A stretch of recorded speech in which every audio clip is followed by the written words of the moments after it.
ค่ะมือสูงค่ะเนาะข่าวใจทุ่นเจาะมาทางเยาวค่ะในตัวค่ะเนาะในเวทีพับถั่วงอกค่ะเนาะ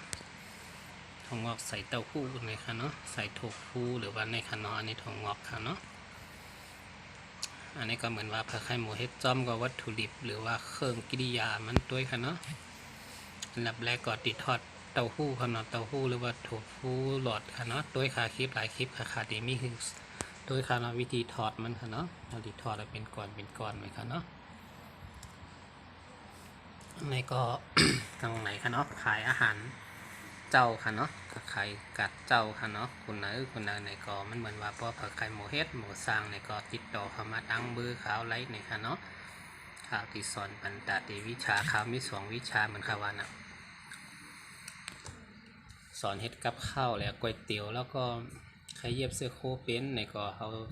ติสอนปันค่ะเนาะพี่น้องไตเขาก็เลยหรือว่าคุณเจ้าคือติถอมความไตหรือว่าตีหมอถอมความไตเขาค่ะเนาะยินดีเดี๋ยวสอนให้กูก็หาความหมอติดไม่ติดมือหรือว่าอันนี้เป็นก๋วยเตี๋ยวค่ะเนาะสอนเถอะค่ะสุดก๋วยเตี๋ยวก็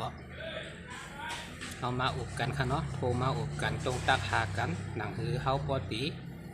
มากมีหลีเป็นเหมือนเปิ้นค่ะเนาะอันนี้ก็เป็นข่าวใจทุนจ่อค่ะเนาะต่างข่าวพระเอกหรือว่ามินดามีมินตากันเลยมา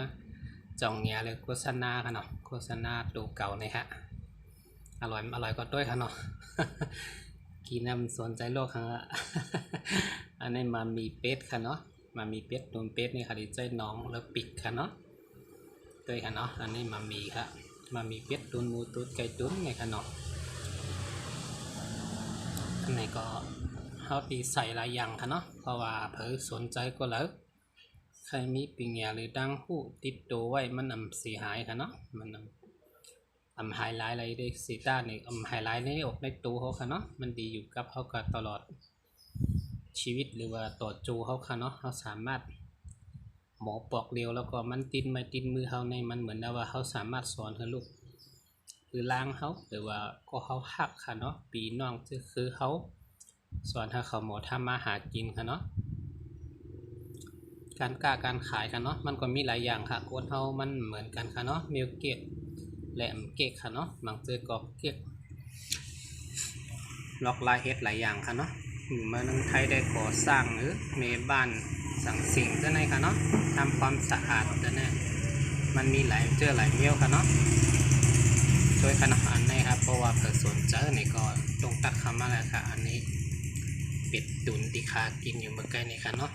ก่อนจะกินก็มันจะเป็นจะไหนนี่ค่ะข้าวโคไลทางแฮนไทยฮุบไว้คือตัวค่ะเนาะอันนี้ค่ะอันนี้เป็นฝีมือหรือว่าลายมือขาวใจทุนจ่อเฮ็ดเนี่ยค่ะเนาะพอเกิดสนใจก็ตรงตักมาตั้ง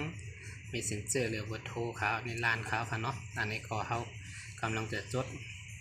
ถ้าเป็นการค้าในเมืองไทยค่ะเนาะจดเดี๋ยวในค่ะเนาะอันในค่ะเนาะพี่น้องอย่าปีโก้ค่ะมาส่งค่ะ